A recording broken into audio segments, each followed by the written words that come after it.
우리에게 힘이 필요한 순간이 있다면 아마도 삶의 무게를 느끼는 그 순간일 것입니다. 다른 시간에는 별로 그렇게 힘이 필요하다는 생각 안 하죠. 그렇지만 삶의 무게를 우리가 느끼는 그 순간에 힘들다, 힘이 필요하다, 우리가 그렇게 느낍니다. 철없는 어린 시절에는 잘 모를 수 있지만 시간이 지나면서 우리는 삶이 어렵다는 사실에 눈을 뜨게 됩니다. 그저 어려운 정도가 그저 약간 버거운 그 상태가 아니라 굉장히 지기 어렵다, 들기 어렵다, 무거운 짐이구나, 이런 사실을 깨닫게 됩니다.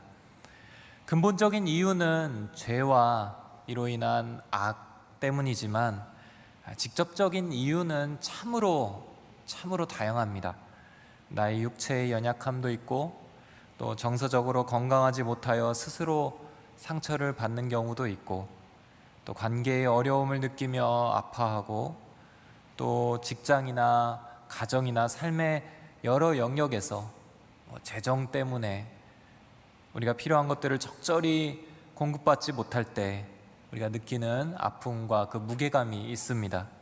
그것들이 스트레스가 되고 또 트라우마가 되고 나 자신을 잘 돌보지 못할 정도까지 될 정도로 인생이 주는 무게에 우리는 살고 있습니다. 지금도 우리 삶을 가만히 들여다보면 이 무게가, 아마 그 무게를 찾는 것은 그리 어렵지 않으실 겁니다. 예수님께서는 인생을 이렇게 정의하셨습니다. 마태복음 11장 28절에 수고하고 무거운 짐을 진 모든 사람은 다 내게로 오라. 내가 너희를 쉬게 할 것이다. 인생이란 수고하고 무거운 짐을 진 사람들. 예수님께 나아가 우리가 얻을 수 있는 첫 번째 평안은 무엇이냐면 주님 안에서 우리의 그 짐을 다 내려놓고 쉴 수 있는 평안입니다. 예수님 때만이 그랬던 것은 아닙니다. 구약에서도 많은 사람들이 이 시편 구절을 갖고 노래했습니다. 시편 68편 19절. 날마다 우리 짐을 지시는 여호와 우리 구원의 하나님을 찬양하라. 날마다 우리의 짐을 지시는 여호와. 하나님의 이름 중에 이런 이름도 있죠. 날마다 우리의 짐을 지시는 여호와. 얼마나 짐이 무겁고 얼마나 날마다 져야 하는 것이면 이런 표현까지 나왔겠습니까? 우리의 구원의 하나님은 날마다 우리의 짐을 지시는 하나님이십니다. 하나님을 의지하며 그 백성들은 그 짐을 대신 져 주시는 평안을 누려왔습니다. 주님 안에 있는 이 평강을 오늘 저녁 여러분들에게 축복합니다. 여러분들 안에 주님을 믿음으로 이 평안이 온전해지기를 축원합니다.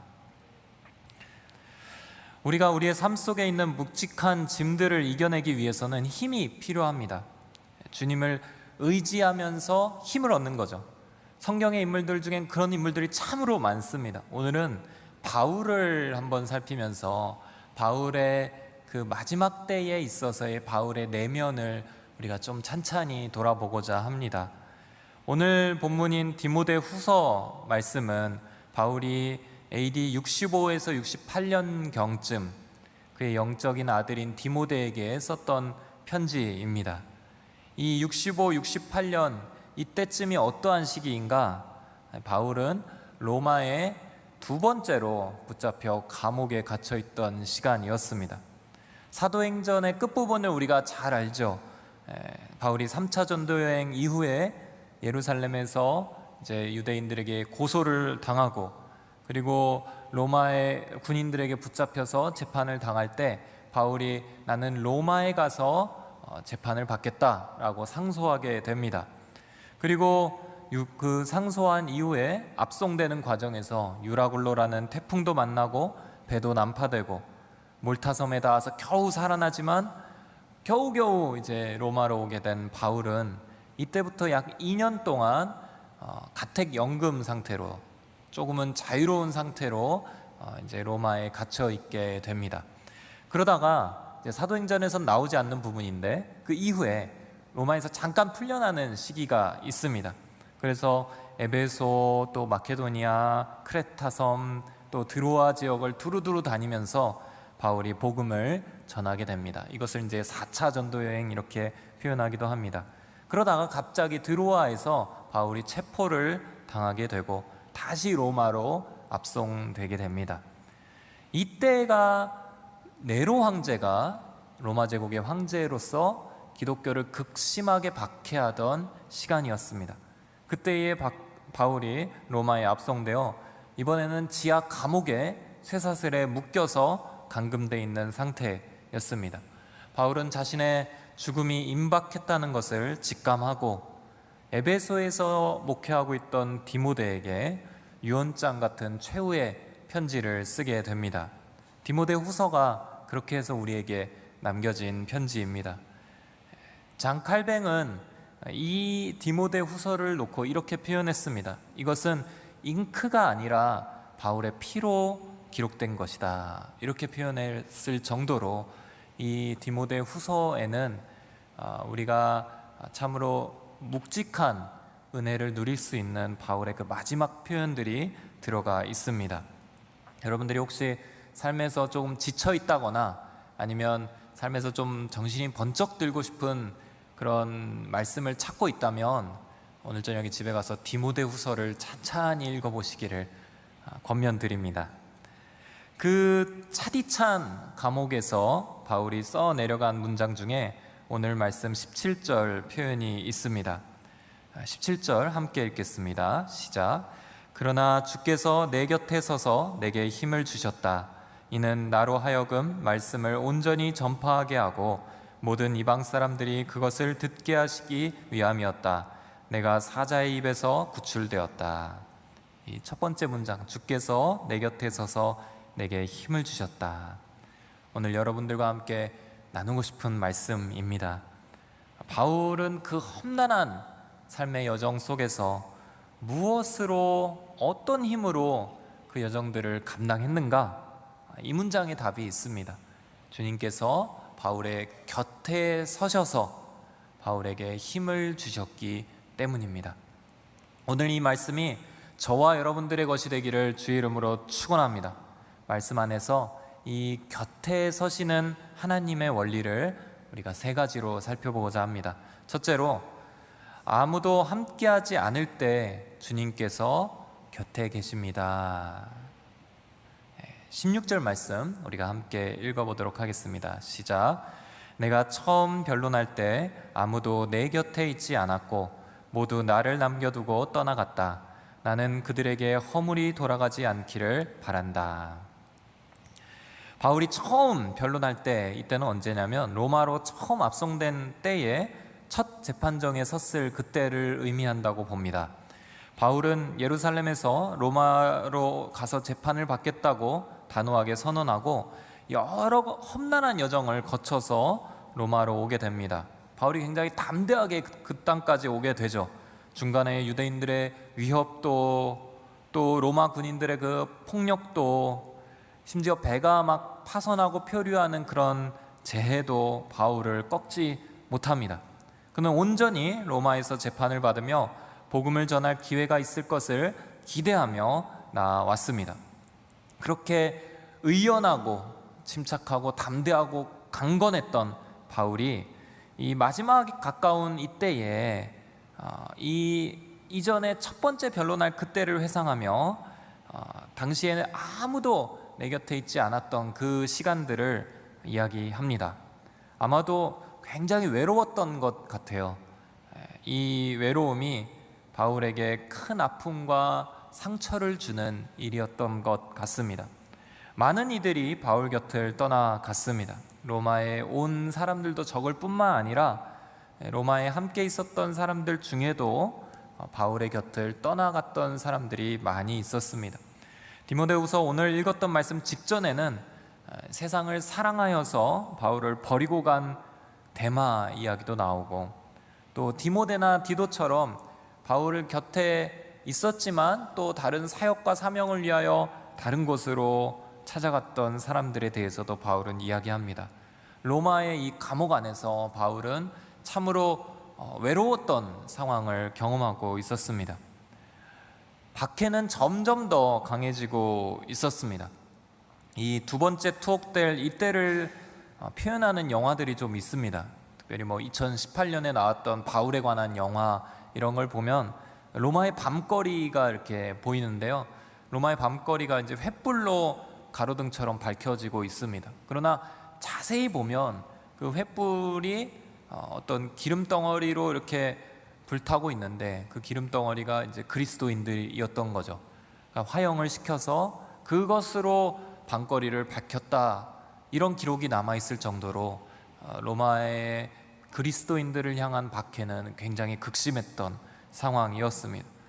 바울은 자신이 홀로 있다는 것과 이제 나의 죽음이 곧 임박했다는 것을 절감하고 있었습니다. 그때에 바울이 힘을 얻게 됩니다. 아무도 곁에 있지 않았던 그 상황에서 주님께서 곁에 있었던 것을 발견했기 때문입니다. 그리고 그것이 바울에게는 그 외로움 상황을 이겨낼 수 있는 충분한 힘이 되었습니다.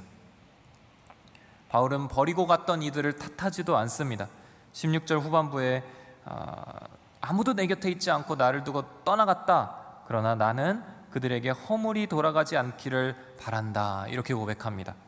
그들에게 벌이 내리지 않기를 기도하는 바울을 보게 됩니다. 바울처럼 우리의 현 상황에 대하여 누군가를 탓하지 않는 것이 참된 삶의 지혜입니다. 그리고 진정한 용서로 그들을 용서하고 기도할 수 있다면 우리 마음은 더욱더 평안할 것입니다. 그럴 수 있는 바울의 힘이 어디에 있었는가? 바로 주님을 발견하고 의지하는 것에 있었습니다. 사랑하는 성도 여러분, 우리 하나님은 우리 곁에 서시는 하나님입니다. 믿으십니까? 우리의 곁에 서 계시는 하나님입니다. 특별히 아무도 우리 곁에 있지 않을 때 우리 곁에 서 계시는 하나님입니다. 아무도 없고 다 나를 버리고 갔을 때 내 곁에 서 계시는 하나님이 우리 하나님입니다. 그냥 곁에 서기만 하고 계시는 것도 아닙니다. 힘을 주시는 하나님입니다. 바울은 곁에 서시는 하나님을 수차례 경험한 적이 있습니다. 바울이 회심할 때 사도행전에서 다메섹 도상에서 호련히 빛을 비추며 앞에 서신 주님을 만납니다. 그리고 바울의 인생이 바뀝니다. 바울이 고린도에서 전도할 때 주님께서 바울에게 환상 중에 나타나셔서 두려워하지 말고 침묵하지 말고 말하라, 이 성 안에 내 백성들이 참으로 많다라고 바울을 격려해 주십니다. 바울이 로마로 오면서 배가 난파되어 거의 몇십일 동안 표류하고 있을 때 모두가 살 소망을 잃었을 그때에 주님의 천사가 바울 곁에 서서 바울에게 두려워 말라라고 말합니다. 바울은 너무도 많이 주님께서 곁에 서신 것을 경험했습니다. 모두 자기 주변에서 다른 것들에게는 소망을 발견할 수 없을 그런 상황에 주님께서 내 곁에 서셔서 힘을 주시는 것을 바울은 경험했던 것입니다. 우리의 삶 가운데 난관이 있을 때 우리가 어디로 가야 할까요? 아픔과 상처 안에서 우리에게 위로가 필요하고 격려와 힘이 절실할 때, 그러나 우리에게 아무도 곁에 있지 않을 때 우리가 무엇을 바라볼 수 있을까요? 우리 주님께서 곁에 서 계십니다. 우리에게는 그것을 이겨나갈 수 있는 힘을 주시는 주님이 반드시 우리 곁에 계십니다. 그 주님을 마음껏 경험하시는 저와 여러분들이 되시기를 주의 이름으로 축원합니다. 주님을 경험하는 만큼 우리는 주님의 은혜를 알고 주님께 더 깊이 나아갈 수 있을 것이기 때문입니다. 둘째로, 주님이 곁에 계신 목적은 사명으로 인도하시기 위함입니다. 우리 17절 말씀 한 번 더 읽어보도록 하겠습니다. 시작. 그러나 주께서 내 곁에 서서 내게 힘을 주셨다. 이는 나로 하여금 말씀을 온전히 전파하게 하고 모든 이방 사람들이 그것을 듣게 하시기 위함이었다. 내가 사자의 입에서 구출되었다. 바울은 주님께서 함께 계셨던 이유, 그 목적에 대해서 디모데에게 오늘 설명해 줍니다. 왜 주님께서 나에게 힘을 주시는가? 그 이유는 바울이 말씀을 온전히 전파하고 모든 이방 사람들이 그 말씀을 듣도록 하기 위함이었다. 곧 바울이 붙잡고 있던 사명을 잘 감당할 수 있도록 주님께서 힘을 주신 것이다 라고 바울은 말합니다.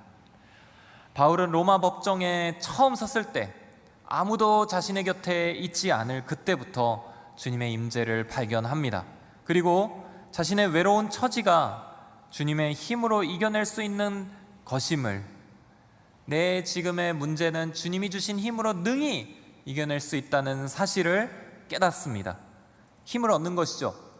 그리고 동시에 바울은 지금 처해 있는 이 변론의 상황이 한 영혼이라도 더 주님의 복음을 듣게 될 것을 기대하는, 이를 기회로 삼는 그 마음으로 가득 차게 됩니다.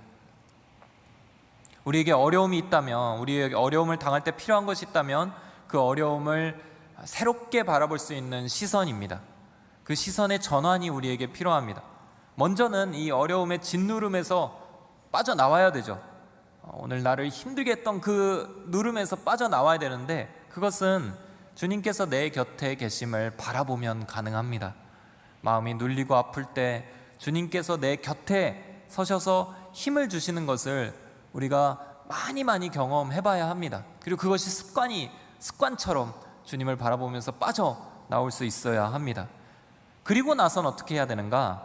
그 어려움을 또 다른 사명의 기회로 해석하는 것이 중요합니다. 단순히 힘을 내서 이 시간을 이악물고 버틸 수 있는 그 정도로 지나가 버리는 차원이 아닙니다.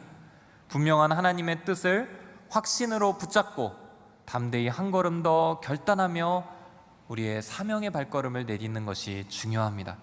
사명이 참으로 중요합니다. 회복 예배에서 사명을 다루는 것이 좀 먼 나라 이야기처럼 들릴지 모르겠습니다. 그러나 사명은 우리의 회복과 동시에 연결되는 우리의 삶입니다. 우리가 회복되면서 우리의 삶을 무엇으로 살아갈 것인가, 그 방향을 주는 것이 바로 사명입니다. 회복을 경험하며 동시에 우리는 우리에게 주어진 시간을 살아가게 됩니다.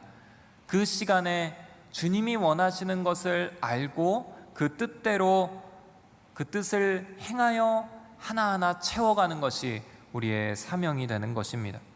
거대한 선교의 꿈, 선교사 지망생이 꾸는 그 꿈, 이런 꿈만이 사명이 아닙니다. 사역자만이 가질 수 있는 것이 사명이 아닙니다. 예수님을 구주로 영접하고 그분 안에서 참된 평안과 은혜를 조금이라도 누리고 성령을 받은 우리 모두가 사명으로 살아가야 되는 사람들입니다. 모든 그리스도인들은 사명자입니다.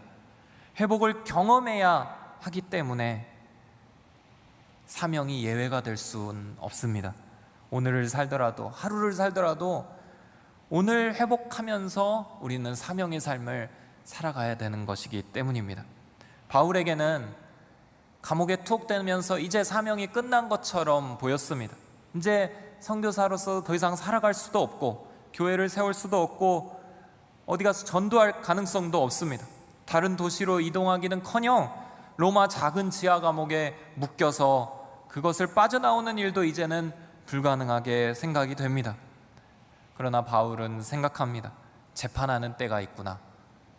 재판하는 때, 그 변론하는 순간에 내가 나를 변론하면서 예수 그리스도를 전할 수 있겠구나.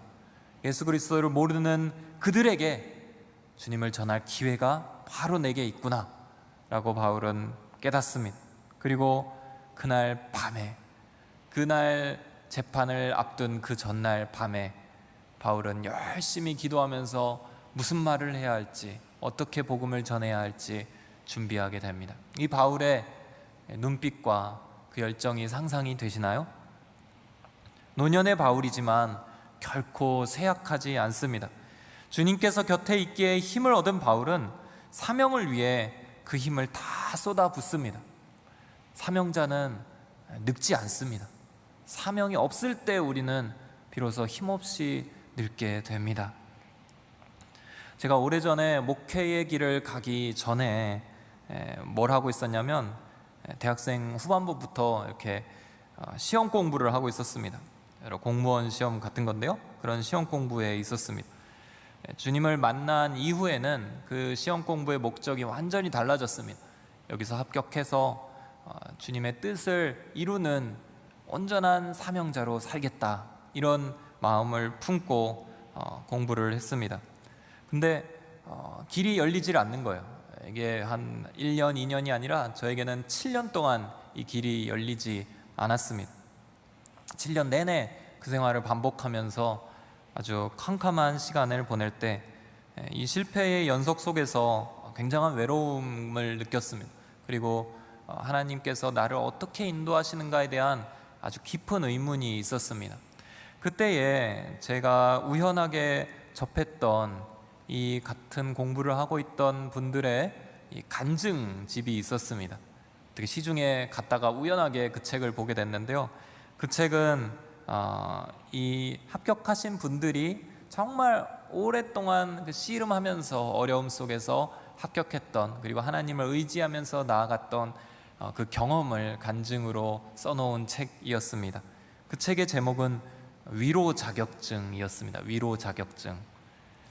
고린도후서 1장 4절에 이런 말씀이 있었습니다. 우리의 모든 환난 중에서 우리를 위로하사 우리로 하여금 하나님께 받는 위로로서 모든 환난 중에 있는 자들을 능히 위로하게 하시는 이시로다. 하나님께서는 우리를 위로하셔서 하나님께 받는 그 위로로 모든 환난 중에 있는 자들을 또 우리가 능히 위로할 수 있게 하시는 그런 분이시다라는 고백이 있습니다.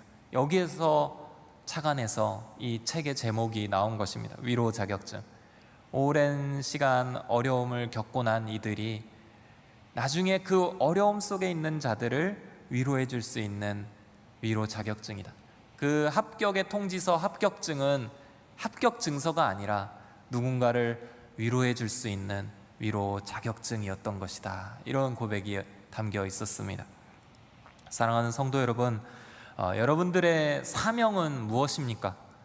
여러분들의 사명은 무엇입니까? 혹시 너무 오래전 이야기라 기억도 희미하시지는 않은지요? 회복과 사명은 같이 갑니다. 우리가 회복을 기도하기가 잠시 어렵다면 오늘 저녁은 사명을 위해서 기도하시기 바랍니다. 하나님, 저의 사명은 무엇입니까? 기억나게 해주십시오.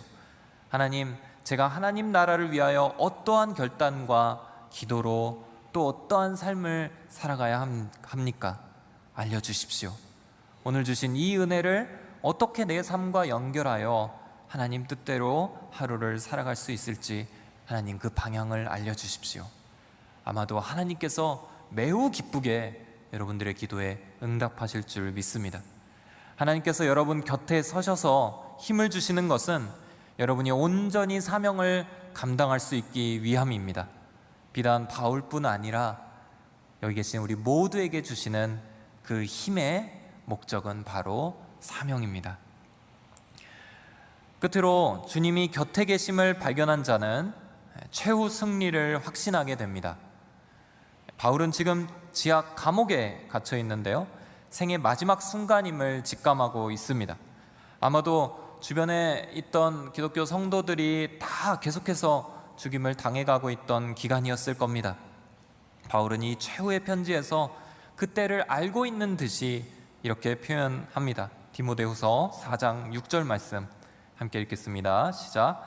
나는 이미 부어드리는 제물과 같이 제물로 드려졌고 세상을 떠날 때가 되었다. 그래서 부어드리는 제물, 전제라고 말하는데요, 이 전제는 다 올려놓고, 제물을 다 올려놓고 마지막에 붓는 올리브유나 이런 기름 같은, 포도주 같은 그런 제물입니다. 마지막으로 부어놓는 제물입니다.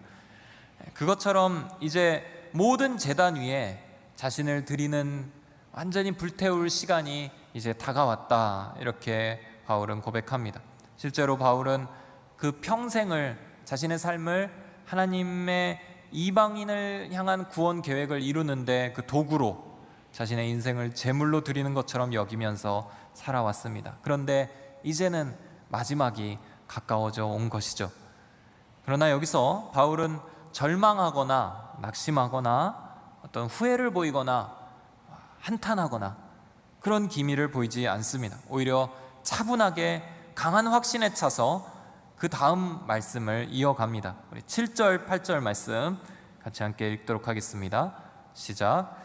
나는 선한 싸움을 싸우고 경주를 마치고 믿음을 지켰다.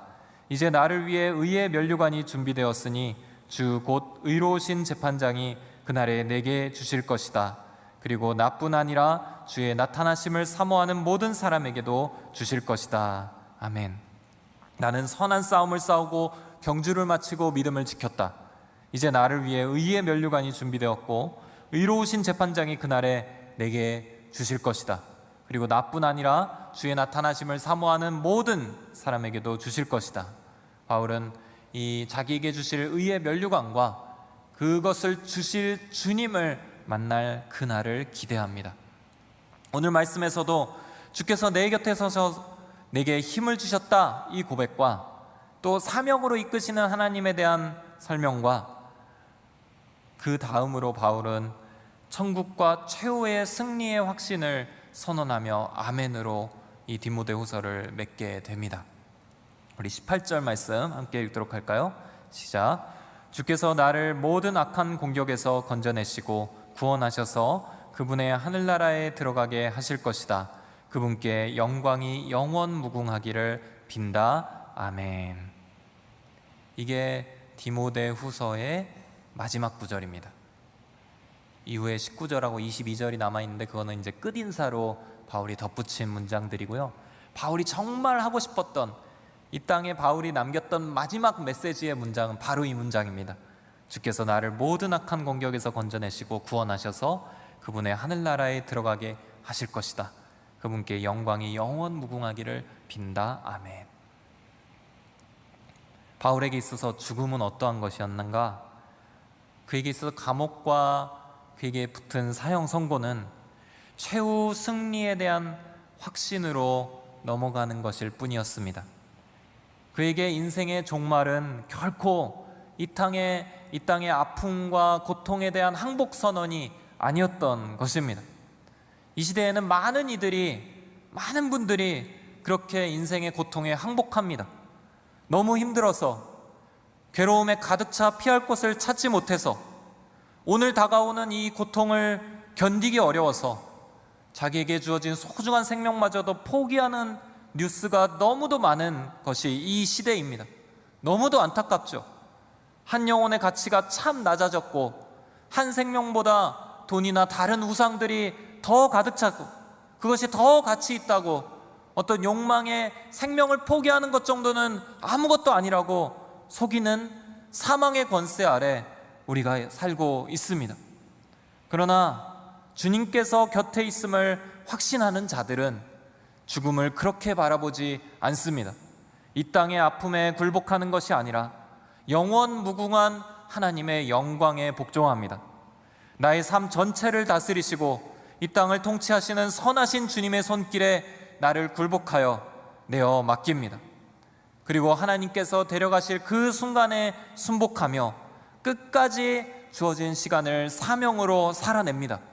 그들에게는 최후의 승리가 있다는 확신이 온전하게 이루어져 있습니다. 사랑하는 성도 여러분, 결코 속지 마십시오. 주님께서 우리의 곁에 계십니다. 어떠한 풍랑도 우리를 멸망시킬 수 없고 어떤 인생의 무게도 우리를 넘어뜨리지 못합니다. 고린도후서에서 바울은 이렇게까지 고백합니다.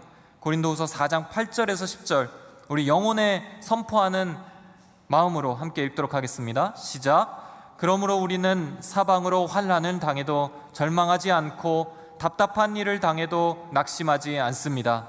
핍박을 당해도 버림받지 않고 넘어뜨림을 당해도 망하지 않습니다. 우리는 항상 예수의 죽으심을 몸에 짊어지고 다닙니다.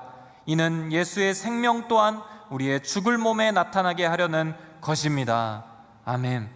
사방으로 환난을 당해도 절망하지 않고 답답한 일을 당해도 낙심하지 않고 핍박을 당해도 버림받지 않고 넘어뜨림을 당해도 망하지 않습니다. 우리는 항상 예수의 죽으심을 몸에 짊어지고 다니는데 이는 예수의 생명 또한 우리의 몸에, 죽을 몸에 나타나게 하기 위함입니다. 하나님께서 우리 곁에 계시는 것은 우리가 그 죽음에 굴복하고 두려워하고 넘어지라고 주신 것이 아닙니다. 바울에게 주신 그 힘의 비결은 주께서 내 곁에 서셔서 내게 힘을 주셨다 고백하는 그 비결은 최후의 승리를 주관하고 계시는 그 하나님을 향한 온전한 확신이었던 것입니다. 이 고백이 저와 여러분들에게 온전한 고백이 되기를 주의 이름으로 축원합니다. 말씀을 맺겠습니다. 아무도 함께 하시지 않을 때 주님께서 곁에 계십니다. 주님이 곁에 계신 목적은 사명으로 인도하기 위함입니다. 주님이 곁에 계심을 발견한 사람은 최후의 승리를 확신하게 됩니다. 이 주님이 곁에 계신 힘으로 바울처럼 오늘 우리 앞에 있는 문제들을 이겨내는, 그래서 정말 하나님의 영광을 높여드리며 우리의 사명을 끝까지 달려나아가시는 저와 여러분들이 되시기를 주의 이름으로 축원합니다.